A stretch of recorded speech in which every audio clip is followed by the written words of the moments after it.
मेरी तरफ से आदाब। बाकी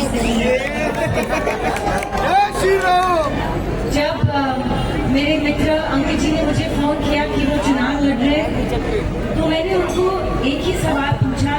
मैंने कहा कि इतने सारी पार्टियां हैं हिंदुस्तान में, आप किसी पार्टी से चुनाव लड़ सकते थे, तो आपने अपनी पार्टी क्यों इस्टेब्लिश की? क्यों इतना खर्च करके, इतना मेहनत करके, अपने पैरों पे और अपने शोल्डर्स पे इतनी जिम्मेदारी लेके आपने अपनी पार्टी को इस्टेब्लिश किया? तो उन्होंने बोला, देखो मीशा जी, मेरी 2 बेटियां हैं जो मेरा संसार है, और हर माँ बाप के लिए उनके बच्चे उनके संसार होते हैं।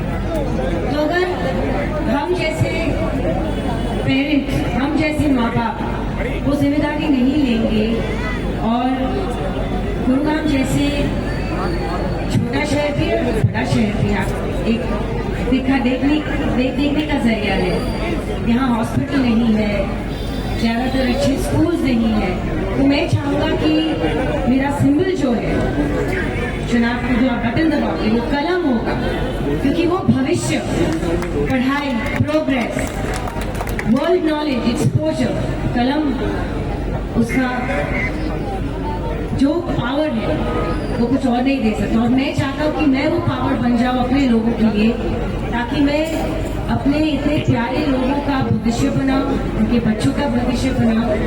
तो ये सोच जो उनकी है इतनी अच्छी है, इतनी भविष्य के लिए इतनी अच्छी है सोच की मैंने बोला नहीं, मैं कैसे भी करके आपके लिए टाइम निकाल के जरूर आऊंगी, क्योंकि मुझे पूरा भरोसा है कि यहाँ के जितने भी पब्लिक ने, जितने भी फैंस ने मेरे फिल्म को, तारा सकीना को दोबारा गदर 2 को भी गदर मचाया। इस बार आप अंकित जी के लिए भी 5 अक्टूबर को कलम का उस पर बटन प्रेस करके वहां भी गदर मचाओगे कि नहीं? और अंकित जी ने मुझसे फिर से वादा लिया है कि अगर 5 अक्टूबर को आप सभी के सपोर्ट के थ्रू वो ये चुनाव जीत जाए, तो उन्होंने मुझे दरख्वास्त की कि मैं वापस आप सबके पास आ जाऊं। तो अगर आप चाहते हो कि मैं वापस आऊं, तो आपको मेरे मित्र को जरूर जिताना होगा। Thank you. कलम अपना भविष्य। They say the pen is mightier than the sword. It really is. मेरे लिए, अंकित जी के लिए।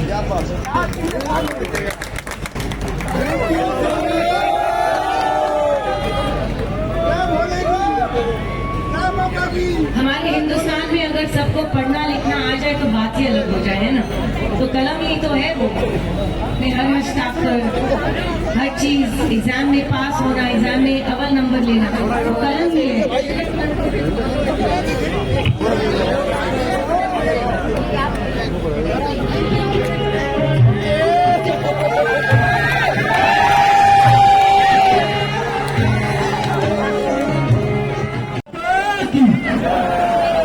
देखिए, मेरी फ्रेंड आई है मुंबई से, उनको लगना चाहिए गुरुग्राम के लोगों ने तो गदर मचा दिया, तो इतना तो आवाज आना चाहिए कि गदर मच जाए। भारत माता की जय। सबसे पहले बहुत बहुत धन्यवाद मेरे गुरुग्राम वासियों का, जो आज आप इस जन आशीर्वाद सभा में पधारे हैं।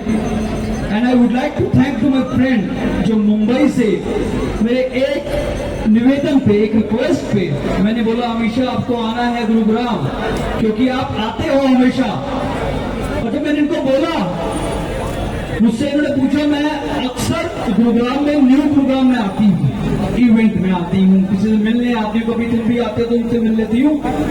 तो गुरुग्राम जहां तुम रहते हो और तुम पॉलिटिक्स में आए हो, तुमने क्यों बनाया पार्टी, क्या सोचा? तुम्हारी तो बड़ी आराम और आसान की जिंदगी चल रही थी। तुम एक MBA होल्डर हो, देश विदेश घूम करके आए हो, इतना अच्छा बिजनेस कर रहे हो, और क्यों जरूरत पड़ी तो पार्टी बनाने की, और क्यों चुनाव लड़ रहे हो।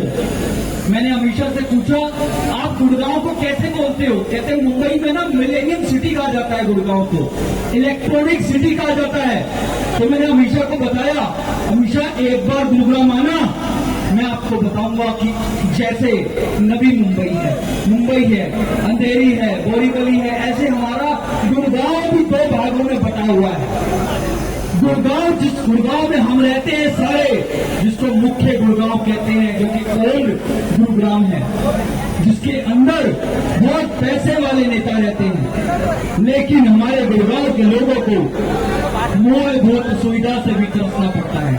हमेशा यू वॉन्ट टू बिलीव, हमारे यहाँ पीने का पानी नहीं आता, यहाँ के लोगों के बच्चों को अच्छी स्कूलिंग नहीं मिलती, युवाओं को रोजगार नहीं मिलता, यहाँ पे चंद मिनटों की बारिश में जल भराव हो जाता है। इसका कसूरवार कौन है, इसका रिस्पॉन्सिबल कौन है, इसका जिम्मेवार कौन है। हमारे देश में हमेशा 2 ही पार्टी हैं, एक भाजपा, एक कांग्रेस, लेकिन कोई साधारण आदमी, कोई सिंपल फैमिली का व्यक्ति, कोई युवा, कोई यूथ कभी पॉलिटिक्स में नहीं आता। और पॉलिटिक्स में आता है तो उसका शिकार हो जाता है नेताओं के द्वारा, पूंजीपति लोगों के द्वारा, उद्योगपतियों के द्वारा। और मैं इस बार का चुनाव लड़ रहा हूं, मैंने नामांकन भरा है, जन सेवक क्रांति पार्टी की तरफ से मैं उम्मीदवार बना हूं, चुनाव लड़ रहा हूं गुड़गांव को इस नेताओं के कुशासन से मुक्त कराने के लिए, गुड़गांव को इस समस्याओं से मुक्त कराने के लिए, गुड़गांव को जल भराव से मुक्त कराने के लिए, गुड़गांव को इन नेताओं से, इन पूंजीपतियों से मुक्त कराने के लिए। आपके दिमाग में ये आता होगा, हम कभी भाजपा को वोट देते हैं, कभी कांग्रेस को वोट देते हैं। आपके सामने जो सत्ताधारी पार्टी है भाजपा, उसमें हमेशा चेहरे बदले जाते हैं, नेता बदल दिए जाते हैं जब उनसे सवाल पूछा जाता है। आज ऐसा भी देखा गया है कि मुख्यमंत्री तक बदल दिए गए, जिलाध्यक्ष तक बदल दिए गए, नेता तक बदल दिए गए।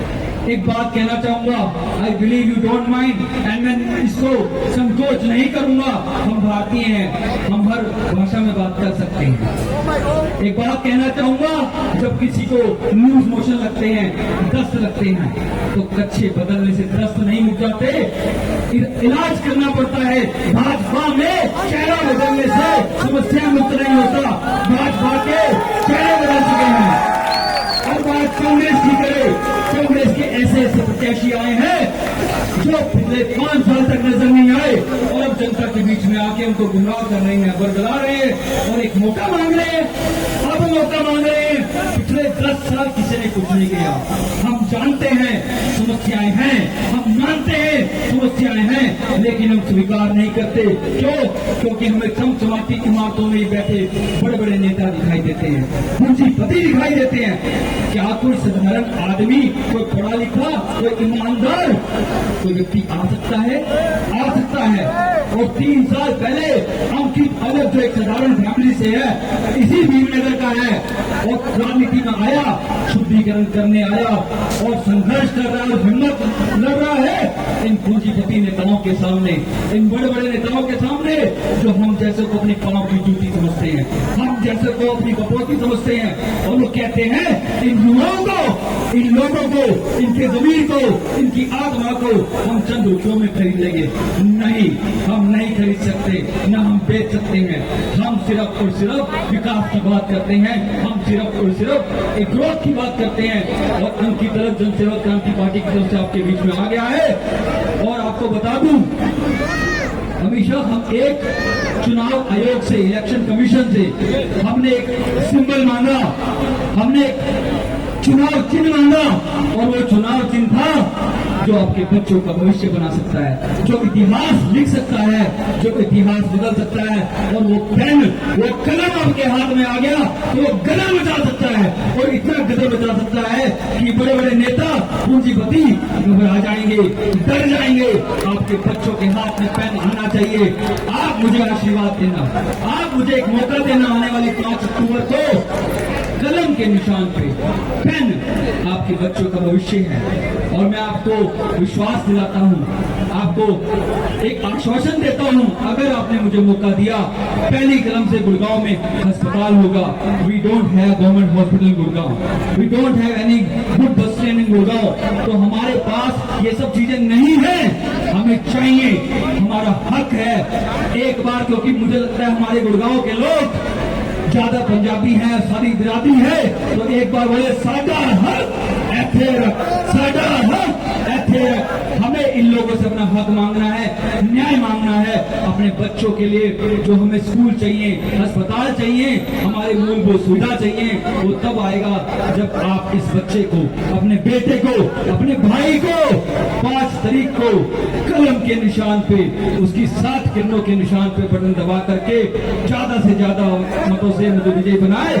और आपका मैं ये ऋण जिंदगी भर नहीं चुका पाऊंगा।